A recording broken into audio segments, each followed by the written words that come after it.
Selamat pagi, selamat bertemu kembali dalam mata kuliah Ekonomika Ketenagakerjaan.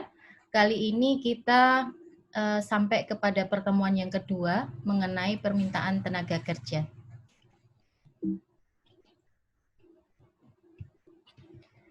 Baik, kita masuk ke pendahuluan dulu. Setelah pekan lalu kita mendiskusikan mengenai penawaran tenaga kerja, pada pertemuan kali ini kita mendiskusikan mengenai permintaan tenaga kerja.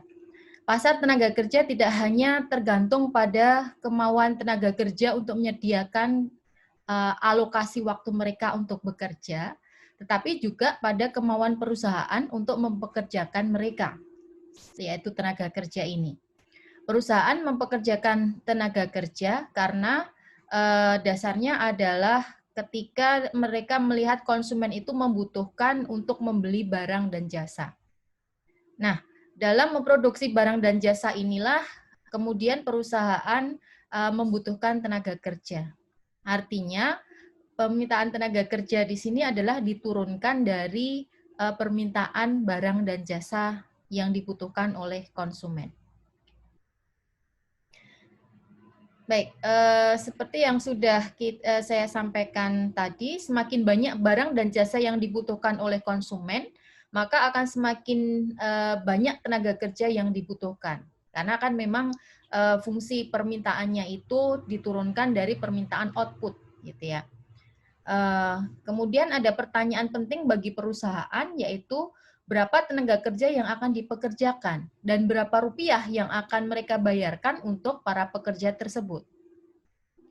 Nah, disinilah nanti kita akan masuk bahasan yang sangat penting, yaitu merupakan fungsi produksi perusahaan. Permintaan tenaga kerja dapat dijelaskan dengan menggunakan fungsi produksi perusahaan. Fungsi produksi ini menggambarkan teknologi yang dipergunakan perusahaan untuk menghasilkan barang dan jasa. Untuk menyederhanakan penjelasan tersebut, fungsi produksi ini diasumsikan menggunakan dua faktor produksi atau input dalam proses produksi, yaitu jumlah jam kerja dari tenaga kerja yang dipekerjakan oleh perusahaan, yaitu sebesar E, dan modal, yaitu seperti mesin, tanah, dan input fisik lainnya, yaitu sebesar K. Untuk singkatnya, fungsi produksi itu bisa ditulis sebagai key fungsi dari E dan K. Di mana Q adalah output yang diproduksi, E adalah jumlah jam kerja dari tenaga kerja yang dipekerjakan oleh perusahaan, K adalah modalnya. Nah, ini secara ringkas fungsi produksi perusahaan disamerikan seperti dalam kurva berikut ini. Yaitu dalam fungsi produksi, konsep yang paling penting yang kita harus pahami adalah produk marginal dari tenaga kerja. Atau kalau kapital di sana adalah ada produk kapitalnya. Produk marginal tenaga kerja adalah merupakan output yang dihasilkan oleh perusahaan ketika menambah satu tenaga kerja yang dipekerjakan dengan mengasumsikan jumlah input yang lain adalah konstan.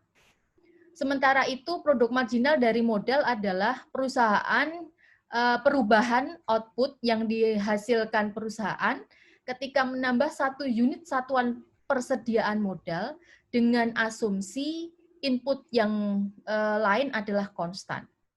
Produk marginal mengalami law of diminishing return. Jadi semuanya itu mengalami baik law of diminishing return, baik itu MPL maupun MPK-nya. Artinya apa di sini? Bahwa penambahan tenaga kerja atau modal yang pertama akan menghasilkan tambahan output yang paling besar, sedangkan tambahan output selanjutnya akan semakin menurun. Selain produk marginal, ada juga produk rata-rata, yaitu average product of labor ataupun average product of capital. Produk rata-rata ini menunjukkan berapa banyak output yang dihasilkan secara rata-rata oleh seorang tenaga kerja. Di sini kita bisa melihat bahwa marginal product itu permulaannya adalah naik, setelah itu pada level tertentu dia akan semakin lama semakin menurun. Disinilah yang kita sebut tadi diminishing marginal product of labor. Sementara ini adalah average produknya. Ya, ini total produk. Memang benar bahwa semakin kita menambah tenaga kerja, total output yang diproduksi semakin menaik, sampai pada satu titik tertentu dia mencapai total produk yang maksimal, setelah itu akan turun.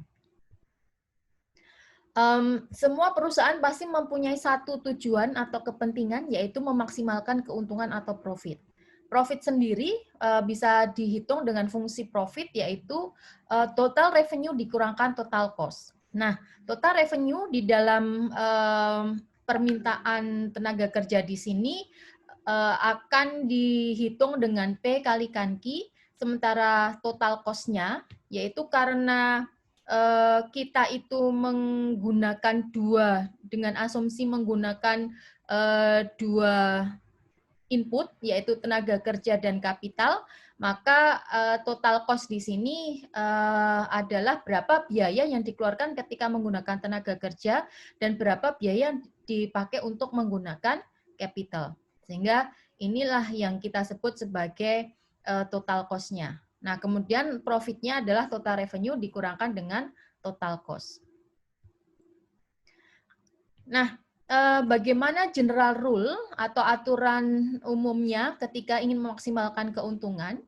Nah, pada saat memaksimumkan keuntungan, perusahaan itu akan memproduksi pada level di mana biaya produksi tambahan 1 unit output sama dengan penerimaan dari penjualan output tersebut. Artinya, marginal cost akan sebesar marginal revenue-nya. Sementara itu, untuk produktivitas marginalnya adalah aturan mempekerjakan tenaga kerja atau hiring rule.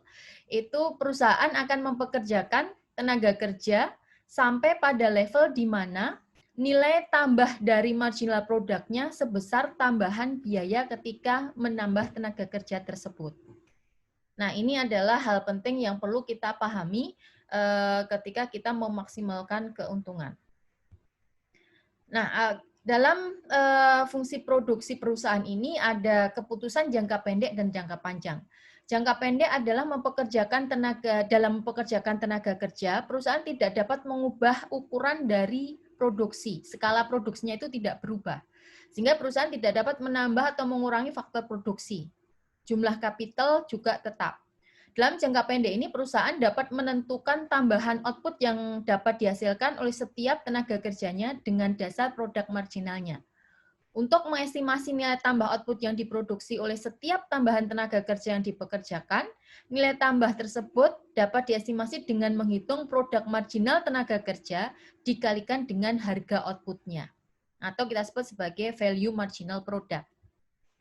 Nah, ini kalau kita gambarkan dalam grafik keputusan perusahaan jangka pendek, yaitu perusahaan akan pekerjakan tenaga kerja pada tingkat upah yang tetap. Sebagai contoh misalkan di tingkat 22. Pada saat di level 22, maka perusahaan akan maksimalkan laba dengan mempekerjakan 8 tenaga kerja. Yaitu di mana value marginal product of labor-nya itu sebesar tingkat upahnya di sini, dan value marginal product of labor-nya itu dalam kondisi semakin lama yang semakin menurun. Nah, sekarang pertanyaan penting tersebut mungkin sudah bisa kita jawab, yaitu berapa banyak tenaga kerja yang sebaiknya dipekerjakan oleh perusahaan, yaitu ketika value marginal product of labor equal to the wages, atau V, dan VMPL-nya itu pada tingkat yang semakin menurun. Nah, teori produktivitas marginal di sini juga bisa dituliskan sebagai biaya tambahan untuk memproduksi extra unit output dengan equation seperti ini.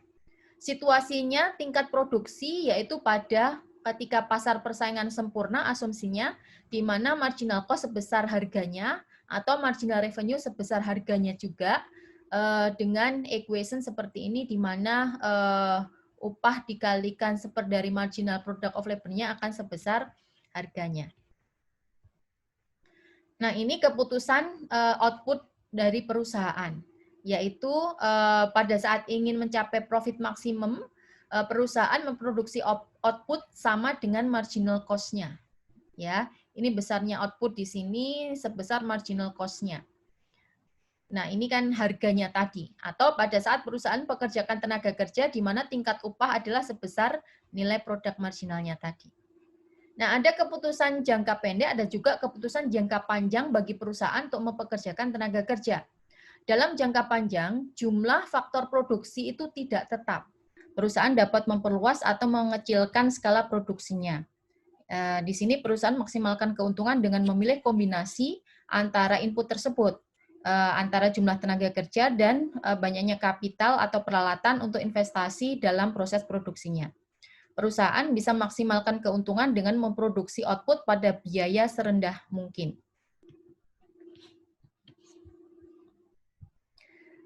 Analisis keputusan perusahaan jangka panjang di sini bisa menggunakan kurva isoquant dan isocost. Isoquant menunjukkan semua kombinasi kapital dan tenaga kerja yang digunakan untuk memproduksi output dengan jumlah yang sama. Sementara itu, isocost adalah menunjukkan kombinasi kapital dan tenaga kerja yang digunakan dalam proses produksi dengan biaya produksi yang sama. Slope dari isoquant itu merupakan rasio negatif dari marginal produknya. Karena dia negatif, maka dia di sini mengalami diminishing marginal rate of technical substitution sebagai implikasinya. Sementara kurva isocost itu diturunkan dari kurva biaya produksi, di mana di situ rasio dari kurva isocost adalah sebesar W per R. Nah, tingkat optimal dari kombinasi input perusahaan itu bisa dilihat dari kurva yang ada di sini, yaitu di mana kurva isoquant itu bersinggungan dengan kurva isocost pada titik P. Minimisasi biaya itu mensyaratkan tingkat substitusi teknis marginal sama dengan rasio harganya, yaitu ketika marginal product of labor dibagi marginal product of capital sebesar rasio dari upah dibagi dengan R-nya. Atau kita juga bisa menuliskan ketika marginal product of labor dibagi upahnya sebesar marginal product of capital dibagi dengan return dari kapital atau rent-nya. Nah, kurva permintaan tenaga kerja. Kurva permintaan tenaga kerja di sini mengindikasikan bagaimana perusahaan merespon terhadap perubahan upah dengan asumsi jumlah kapital konstan. Kurvanya berslope downward. Kurva tersebut merefleksikan bahwa penambahan seorang tenaga kerja itu adalah mahal dan mengubah produksi rata-rata yang pada akhirnya mengalami diminishing marginal product. Kurva permintaan tenaga kerja jangka pendek dari satu perusahaan itu bisa dilihat seperti ini, dia downward sloping. Marginal product yang menurun membuat kurva permintaan tenaga kerja jangka pendek yang bentuknya downward tadi. Jadi ketika upah turun dari 22 ke 18, maka jumlah tenaga kerja yang dipekerjakan akan meningkat. Kurva permintaan tenaga kerja jangka pendek pada industri. Kalau tadi adalah dalam satu perusahaan, sekarang kita melihat dari satu industri. Di sini menunjukkan hubungan kurva permintaan tenaga kerja ini kan menunjukkan hubungan antara jumlah tenaga kerja dengan perubahan upah, yaitu dengan asumsi kapital konstan. Dengan cara yang sama, semua kurva permintaan perusahaan dalam industri itu bisa diturunkan. Industri di sini didefinisikan sebagai kelompok perusahaan dengan output produksi yang sama. Penurunan kurva permintaan tenaga kerja industri tidak bisa dilakukan dengan penjumlahan secara horizontal seperti pada kurva permintaan output atau barang dan jasa. Kenapa? Karena di sini satu perusahaan itu tidak bisa mempengaruhi pasar atau industri, harga output-nya tetap di dalam pasar output. Sementara di dalam pasar tenaga kerja, ketika semua perusahaan itu merespon upah di pasar, maka besar probabilitas harga output akan ikut berubah juga. Nah, sebagai contoh yang ada di sini, pada kondisi tingkat upah 20, setiap perusahaan itu akan meng-hire 15 tenaga kerja. Nah, pada saat tingkat upah turun dari 20 menjadi 10, setiap perusahaan akan meningkatkan jumlah tenaga kerjanya menjadi 30. Karena semua perusahaan perbesar usahanya, output pasar kan akan naik. Harga output akan turun jadinya. Karena kan penawaran naik, harga pasti akan turun. Nah, di sini menurunkan value marginal product of labor. Akibatnya, kurva permintaan tenaga kerja dari setiap perusahaan itu akan sedikit turun pada saat upahnya 10. Yang tadinya 30, sekarang dia akan pekerjakan 28. Jadi kurva permintaan tenaga kerja pada industri itu bukan DD, yaitu kurva yang sejajar dengan kurva permintaan yang lama, tetapi adalah TT. Nah, secara umum elastisitas permintaan tenaga kerja dalam jangka pendek bisa ditulis seperti ini, yaitu sebesar persentase dari perubahan tenaga kerja dibagi dengan persentase dari perubahan upah. Nah, sekarang kita lihat bagaimana kalau kurva permintaan tenaga kerja jangka panjang. Pada saat upah turun dalam jangka panjang, perusahaan itu akan merespon dengan dua efek, yaitu efek skala dan efek substitusi. Nah, di dalam efek skala ini, perusahaan akan perbesar skala produksi dengan menambah tenaga kerja. Kalau di dalam efek substitusi, perusahaan akan mengatur kembali kombinasi antara tenaga kerja dan kapital. Perusahaan akan produksi output sebesar Q pada level di mana maksimumkan profit. Nah, untuk meminimumkan biaya produksi, kan perusahaan akan mencoba untuk menghitung kembali kombinasi capital dan tenaga kerja, di mana rasio dari marginal produknya sebesar rasio dari harga inputnya. Nah, dampak perubahan upah dengan asumsi biaya produksi tidak berubah, itu bisa dilihat di sini, di mana di dalam sumbu capital ini dia tidak berubah, yang berubah adalah yang di sumbu tenaga kerja, sehingga ketika ada penurunan upah dia akan berotasi ke luar, gitu ya.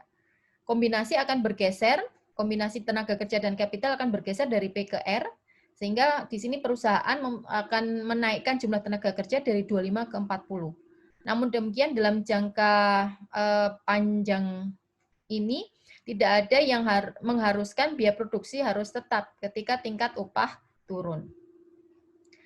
Nah, kalau kita cermati lebih detail, dampak dari penurunan upah pada tingkat output bisa dilihat di sini, yaitu akan mengurangi marginal cost-nya. Sehingga perusahaan akan memperbesar skala produksinya dari yang tadinya 100 ke 150. Perusahaan akan menggeser titik optimalnya dari titik P ke R, sehingga di sini akan terjadi kenaikan jumlah tenaga kerja dari 25 ke 50. Perusahaan mempekerjakan tenaga kerja dalam jumlah yang lebih banyak ketika upah turun. Nah, ini efek substitusi dan efek skala, ya. Kita bisa melihat kalau efek skala itu berpindah dari titik P ke titik Q. Titik Q diperoleh dengan cara menggeser kurva anggaran yang lama ke IC yang ada di sini yang bersinggungan dengan Q, ya. Sementara untuk efek substitusi yaitu perpindahan dari Q ke R, yaitu dia hanya berada dalam satu kurva indifferent curve. Nah, untuk elastisitas tenaga kerja jangka panjang sama persis dengan elastisitas tenaga kerja dalam jangka pendek, persentase perubahan tenaga kerja dibandingkan dengan persentase perubahan upah. Hanya mungkin memang yang berbeda adalah nanti perhitungan dari jumlah tenaga kerja. Kurva permintaan tenaga kerja jangka panjang sama dengan jangka pendek, downward sloping juga, sehingga ketika ada penurunan upah, pasti ada kenaikan jumlah tenaga kerja yang di hire. Nah, kalau kita bandingkan kurva permintaan tenaga kerja jangka pendek dan jangka panjang, maka kita bisa melihat bahwa untuk jangka panjang, elastisitas permintaan tenaga kerja lebih elastis, dia lebih landai. Kenapa? Karena dia bisa lebih memanfaatkan peluang-peluang yang ada dalam perekonomian. Sedangkan dalam jangka pendek sifatnya lebih inelastis karena dia tidak cepat merespon perubahan yang ada dalam perekonomian. Nah, selain itu, kita bisa melihat di sini ada kemungkinan lagi yang lain mengenai elastisitas substitusi, ada perfect substitute dan ada perfect complement. Ketika dua input itu bisa saling menggantikan dengan tingkat yang tetap, maka kita sebut dia perfect substitute. Sementara itu ada kurva isokuan yang berupa siku gitu ya. Di sini bahwa semua input itu dibutuhkan, sehingga tidak ada yang bisa saling menggantikan. Kita sebut sebagai perfect complement. Nah, untuk aplikasi kebijakan dari permintaan tenaga kerja ini, saya mengambil salah satu contoh yaitu dampak upah minimum terhadap tenaga kerja. Semakin tinggi tingkat upah minimum, maka akan semakin meningkat tingkat pengangguran dan akan semakin elastis kurva permintaan dan penawaran. Manfaat dari kenaikan upah minimum bisa dipastikan hanya dirasakan oleh para pekerja yang tidak pada level pendapatan yang paling bawah. Jadi mungkin dia akan mendapatkan kenaikan pendapatan, tapi bagi yang paling bawah dia tidak akan mendapatkan, bahkan mungkin dia akan kena dampaknya yaitu sebagai tenaga kerja yang unskill yang dikurangi oleh perusahaan atau dia di fire gitu ya. Nah, ini contoh dari data tahun 2019 kondisi upah minimum setiap provinsi. Kita bisa melihat data yang tertinggi upah minimumnya yaitu di DKI Jakarta sekitar 3,9 juta, sementara yang paling rendah adalah di Provinsi DI Yogyakarta sekitar 1,5. Nah, Anda mungkin bisa membandingkan yang lain, sebenarnya kira-kira rata-rata berkisar sekitar 2 juta sampai 2,5 gitu ya, untuk di provinsi-provinsi yang lain. Nah, di Jogja mungkin dia paling rendah karena mungkin biaya hidupnya relatif lebih murah dibandingkan di tempat lain. Nah, secara teori, sebenarnya dampak upah minimum itu bisa diprediksikan, yaitu ketika tingkat upah minimum itu diset di atas tingkat upah equilibrium, maka bisa dipastikan bahwa perusahaan itu akan mengurangi jumlah tenaga kerja ya dari yang tadinya ada di E-star ke E-bar. Sementara dari penawaran tenaga kerja karena tadinya dia ada di level upah equilibrium itu lebih murah daripada upah minimum, maka akan banyak tambahan pekerja baru yang mencoba untuk bekerja di sini karena tingkat upahnya lebih tinggi. Ya, sehingga dari E-star menjadi ES. Nah, selisih antara ES dengan E-bar ini yang kemudian terjadi surplus tenaga kerja yang menciptakan pengangguran. Nah, selain itu upah minimum juga berdampak pada sektor formal dan sektor informal. Nah, kalau kita lihat di dalam sektor formal, ketika upah minimum itu kan pasti di-setnya, diberlakukannya kan di sektor formal. Ketika berlaku di sektor formal, maka akan terjadi tadi tambahan pengangguran, pengurangan tenaga kerja, karena perusahaan akan lebih meminimumkan biaya produksi dengan mengefisienkan tenaga kerja yang di-hire. Nah, pengurangan tenaga kerja yang ada di sektor formal tadi akan berpindah ke sektor informal yang ada di sini, sehingga akan menambah penawaran tenaga kerja di sektor informal dan akan menggeser ke arah kanan. Sebagai konsekuensinya, maka tingkat upah keseimbangan itu akan turun. Nah, kondisi ini yang akan terjadi di awal ketika tingkat upah minimum diberlakukan. Tetapi lama-lama ketika kemudian di sektor formal itu ada penambahan kesempatan kerja, maka tenaga kerja yang ada di sektor informal akan berpindah ke sektor formal. Dan ini berdampak juga di pasar tenaga kerja di sektor informal dengan pengurangan penawaran tenaga kerja, sehingga tingkat upah akan kembali lagi naik. Nah, sebagai gambaran, ini adalah persentase dari pekerja formal, informal, dan tingkat pengangguran terbuka di Indonesia. Sebenarnya di Indonesia komposisinya memang lebih banyak didominasi oleh pekerja di sektor informal. Kurang lebih di atas 50%-an ya. Sementara tenaga kerja di sektor formal itu 40-an%. Nah, kemudian selebihnya adalah tingkat pengangguran. Ada di angka di bawah 10%.